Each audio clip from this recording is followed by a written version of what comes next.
Hi යාළුවනේ මේ තමයි අද උදේ සාජා ඔක්කොම කඩවල ඇරලා තියෙන්නේ මේ උදේ 10ට කඩවල ඇරලා තුනට සෙනග අඩුයි. හරි පේනවනේ නැත්තම් ඔය වගේ නෙමෙයි සෙනග ඉන්නේ මෙයා කරන්න. මම ඊයේ හවස ගත්ත වීඩියෝත් දැම්මා. එයා අද උදේ ගත්තේ ඔය නැත්තම් සෙනග පිරීලා ඉන්නේ. මොකද මම ඊයේ හවස් වරුවේ මම සාජාවේ එතකොට සෙනග පිරීලා අද උදේ මෙයා මම වීඩියෝ එකක් දාලා ඇති අත්මන්සෝරා බීච් එකකකුත් මොකද අපේ ෆැමිලි එකේ පුතේගේ බර්ත්ඩේ එක තුනා අපි සෙලිබ්‍රේට් කරේ එහෙ බලන්න කොහොමද කියලා. ඇත්තටම සාජවල බඩු ගණන් හරි අඩුයි. අච්මාන් වල බඩු ගණන් හරි අඩුයි. ඩුබායි වල ගණන් වැඩි. මම ඉන්න හරිය නම් හොඳටම ගණන් වැඩි. ඉතින් ගොඩාක් වෙලාවට මමත් මෙහින් ලාබෙට අරගෙන යන දවස් තියෙනවා. හොඳ ඒවා හම්බ වුණාම ඇත්තටම එහෙ ගණනුයි මෙහි ගණනුයි බලනකොට ගොඩක් ලාභයි. ගොඩක් අය ඩුබායි වැඩ කරන මිනිස්සුත් මෙහි පදිංචි වෙලා ඩුබායි වැඩට යනවා.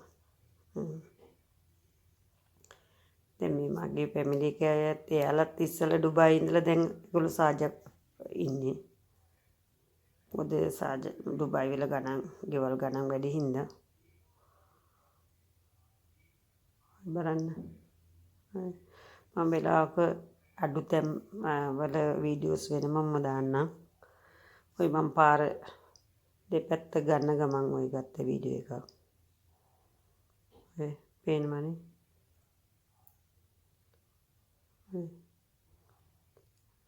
මගේ channel එක බලන ඔයාලට බොහොම ස්තුතියි.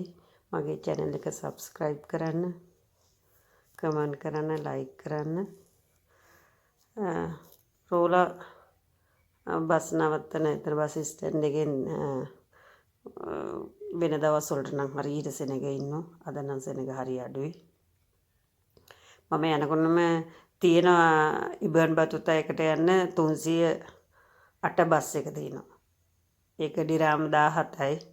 ඒ ඩිරාම් 17 ඊට පස්සේ සාජා කිට් වෙනකම් සෙනග ගන්නවා. ගත්තා වුණාට ඊට පස්සේ ඒගොල්ලෝ ජුබෙල් එහෙම පහුණාට පස්සේ කීප පළකයි ගන්නෙ.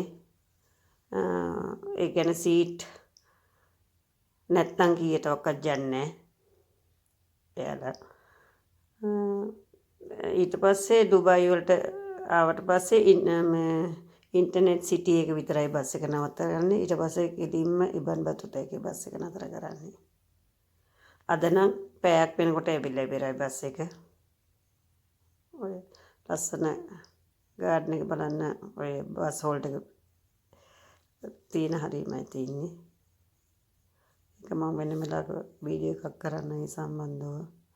බලන්න බස් තියෙනවා. බස් තිබුණා උනාට සෙනග අඩුයි. ඔය ඩුබායි වලත් එහෙමයි. මගේ වීඩියෝ බලන ඔයාලට ස්තුතියි. මගේ channel එක subscribe කරන්න කියලා තමයි මම කියන්නේ. ඔයාලට මම ලස්සන වීඩියෝ අරගෙන එන්න. Thank you.